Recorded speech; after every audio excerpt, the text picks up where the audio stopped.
Hindu paper తెమ్మన్నాడు, నన్ను చదవమంటాడేమో. ఇది కూడా సార్ పేపరు. తెచ్చావా? తెచ్చాను సార్. చింపు. నువ్వు సరిగ్గానే విన్నా. చింపు సార్.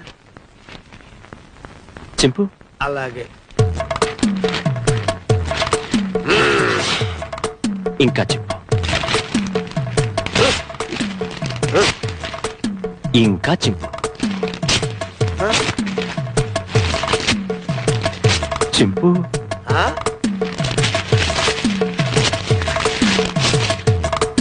ఇంకా చింపు.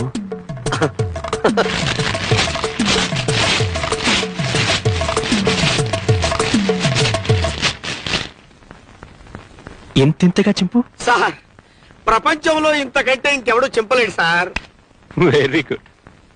ఇవన్నీ అతికించు, సాయంత్రం వచ్చి చదువుకుంటా.